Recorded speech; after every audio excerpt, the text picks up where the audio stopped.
Hello everyone, welcome to channel learn with ease. आज का topic है हमारा अकाउंटिंग फॉर पार्टनरशिप फर्म्स का, जिसमें हम सॉल्व करेंगे क्वेश्चन नंबर 24 पार्ट ए और बी को। और आज के लेसन में आप सीखोगे अगर पार्टनर विड्रॉ करता है starting of the month, middle of the month या एंड ऑफ द मंथ, तब आप इंटरेस्ट को कैसे कैलकुलेट करोगे, और वो भी जल्दी से बिना किसी मिस्टेक के। तो ये है आपका चैप्टर नंबर 2 डीके गोयल की बुक से, क्लास 12 अकाउंट्स के लिए। यहाँ पर पार्ट ए में दिया गया है कि गोपाल एक पार्टनर है फर्म में और वो हर महीने शुरुआत में पहली तारीख को ही 1,000 रुपए विड्रॉ करता है। तो आपको इंटरेस्ट ऑन ड्रॉइंग्स कैलकुलेट करना है 31 मार्च 2018 के लिए 15% के लिए। आप चाहो तो इसे प्रोडक्ट मेथड से भी कैलकुलेट कर सकते हो, हर महीने जो विड्रॉ कर रहा है उसके टाइम पीरियड के अकॉर्डिंग, या सिंपल मेथड से भी कैलकुलेट कर सकते हो, लेकिन उसमें आपको कैलकुलेशन में बहुत टाइम लग जाएगा और हमें करना है टाइम सेव। उसके लिए आपको सीखना होगा एक फॉर्मूला, और उस फॉर्मूले में आपको क्या निकालना है, एवरेज पीरियड। तो एवरेज पीरियड के लिए आपको देखना है फर्स्ट ड्राइंग कब ली गई है, फर्स्ट ड्राइंग कब विड्रॉ किया गया है, और उसके लिए वहां पर कितना टाइम रह गया है, उसने यूज किया है। आपका फाइनेंशियल ईयर शुरू होता है 1 अप्रैल से 31 मार्च तक। तो आपको देखना है वो अप्रैल से लेकर के मार्च तक कब कब विड्रॉ करना है। तो क्वेश्चन में दिया गया है कि हर महीने की वो पहली तारीख को विड्रॉ करता है। तो हमारा फर्स्ट मंथ शुरू होगा अप्रैल से, तो अप्रैल की पहली तारीख को विड्रॉ करता है, मतलब कि वो 1 अप्रैल को विड्रॉ करता है।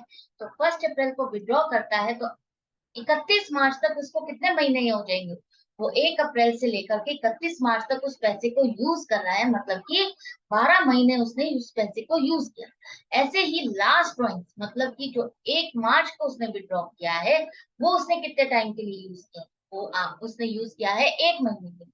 तो आपको मिल गया है 12 + 1, उसको डिवाइड कर दो 2 से, तो 6.5 महीने। एक एवरेज पीरियड मिल गया, एक रफ टाइम मिल गया, जहां पर हम कैलकुलेट कर सकते हैं, मान सकते हैं कि उसने हर ड्राइंग को इतने टाइम पीरियड के लिए यूज किया ही किया। उसको लेकर के अब आप टोटल ड्राइंग्स पर रेट ऑफ इंटरेस्ट लगा करके इस पीरियड जो हमने एवरेज पीरियड निकाला है उसके लिए आप इंटरेस्ट कैलकुलेट कर दोगे। किस तरह से, देखो, आपको पता है वो 1,000 रुपए हर महीने विड्रॉ कर रहा है, मतलब कि 12 महीने तक उसने हर महीने 1,000 रुपए विड्रॉ किया, तो टोटल ड्राइंग्स उसकी पूरे साल की कितनी हो जाएगी, 12,000।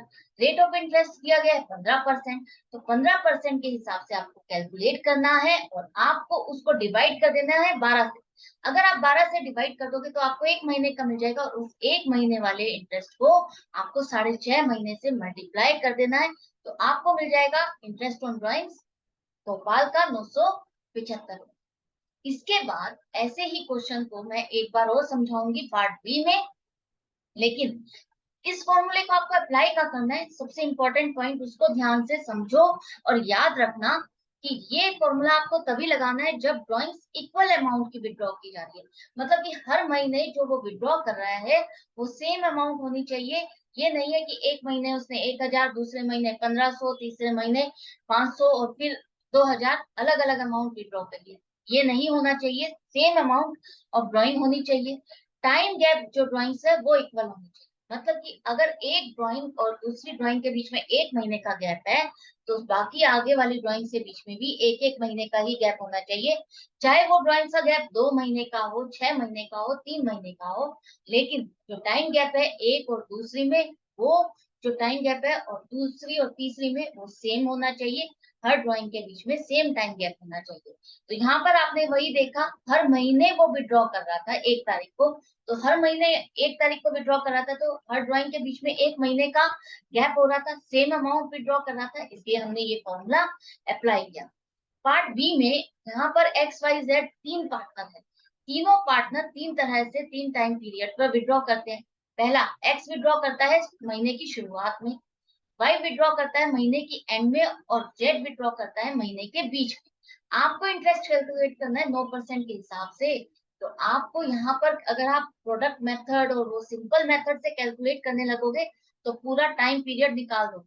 आपको क्या करना है, सिंपल यही फॉर्मूला अप्लाई करना है, रटना नहीं है, सिर्फ लॉजिक को समझना है, कॉन्सेप्ट को समझना है कि हम इसको कैसे अप्लाई करें।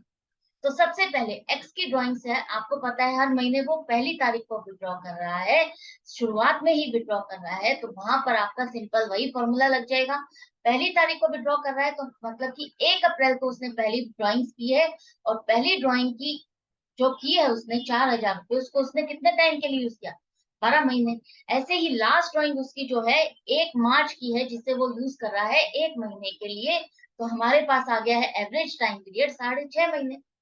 यही फॉर्मूला आपको अप्लाई करना है, कुछ नया फॉर्मूला अप्लाई नहीं करना, बस थोड़ा थोड़ा चेंज है जिसको आपको समझना है। इस 6.5 महीने के हिसाब से आपको कैलकुलेट करना है। 48,000 रुपये कहाँ से आया, हर महीने वो 4,000 विड्रॉ कर रहा है, तो 12 महीने का कितना हो जाएगा, 48,000। इसी पे आपको 9% कैलकुलेट करना है, और 12 से डिवाइड कर दो और मल्टीप्लाई बाय 6.5, तो आपको 6.5 महीने का आपको इंटरेस्ट ऑन ड्रॉइंग्स मिल जाएगा।